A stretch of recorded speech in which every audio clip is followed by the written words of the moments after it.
ఒక విలేకరు అడిగిన ప్రశ్నకు పదే పదే పవన్ కళ్యాణ్ గారిని మళ్ళీ జగన్మోహన్ రెడ్డిని రానివ్వనంటే పవన్ కళ్యాణ్ రానిచ్చేది ఉంది, నాకు ప్రజల ఆశీర్వాదం ఉంది, మళ్ళీ 2029 నేను వస్తున్నా అని చెప్పి జగన్మోహన్ రెడ్డి అంటున్నారు. అంద పాతాళానికి తొక్కుతాను జగన్మోహన్ రెడ్డి నిండు అని చెప్పని పవన్ కళ్యాణ్ గారు చెప్పారు కదా. ఆ రోజు ఇదే మాటలు మాట్లాడారుగా, ఇదే మాటలు మాట్లాడాడు ఆ రోజు. ఈయన అంతా ఈయన సొంత ఆ సామాజిక వర్గం ఓడిచింది ఇతన్ని, 2 దాంట్లో ఓడిపోయిన నాన్న మాట్లాడేదని ఇతను కాదు. పోరం ఒక రోజు ఒకటి ఇంకా చాలామంది ఈ తొర్లుపల్లి నానిగాడు లెగితే ఆయన మీద పెట్టేవాడు. ఏ కులం అయితే ఆ కులాలను పెట్టి వాయిచ్చేవాడు. ఇది కాదు జబ్బు వచ్చింది. కులాల వాళ్ళుగా మతాల వాళ్ళుగా చీల్చి రాష్ట్రాన్ని నాశనం చేసింది అబ్బా కొడుకులే. ఏంది ఒకప్పుడు పీస్ఫుల్గా ఉండేది ఈ తెలుగు రాష్ట్రాల్లో.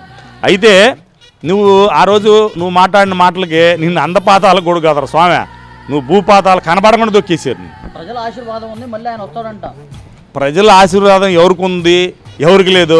నిన్న నీ సొంత మండలం, నీ సొంత నియోజకవర్గం పులివెందులు ఏం జరిగింది? 6,000 ఓట్ల మెజార్టీతో తెలుగుదేశం గెలిచింది. అక్కడ నిన్ను డిపాజిట్ కూడా రాకుండా చేశారు కదా, సిగ్గు ఉండాలి కదా.